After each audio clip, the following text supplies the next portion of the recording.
Si algo estamos intentando hacer es respecto a crisis anteriores, que no pierdan los de siempre. Vaya a las colas de la cocina económica de Oviedo y de Gijón y ya verá que los de siempre ya están perdiendo. Y la mayor amenaza para la salud y la economía de los españoles es el gobierno de Pedro Sánchez, ninguna otra. Tenemos las peores tasas sanitarias de toda Europa y una de las mayores recesiones también de toda Europa.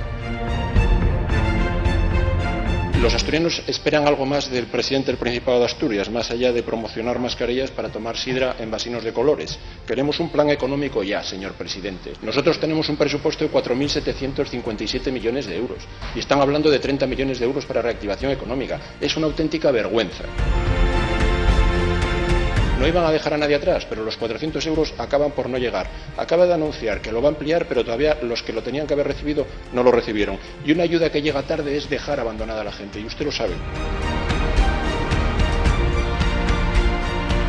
Asturias en el primer trimestre del año es la comunidad autónoma con la mayor caída del Producto Interior Bruto de toda España, junto con Baleares. Asturias lidera en este primer trimestre también los concursos de acreedores, las quiebras en toda España.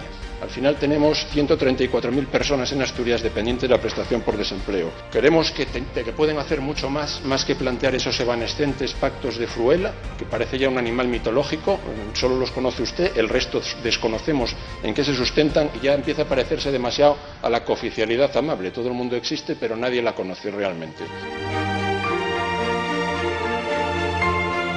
El consejero de Industria me llamaba amablemente el pasado pleno vidente. Pues bueno, yo no sé si llamarlo vidente, yo creo que más bien es pitoniso. Y sí, las regiones más industriales deberían sufrir menos la crisis, pero claro, Arcelor tiene regulada la plantilla hasta el 31 de diciembre de este año. Expal se deslocaliza, Vesubio desaparece, Alu Ibérica acaba siendo como la bolita del timador callejero, no sabemos debajo de qué vaso está.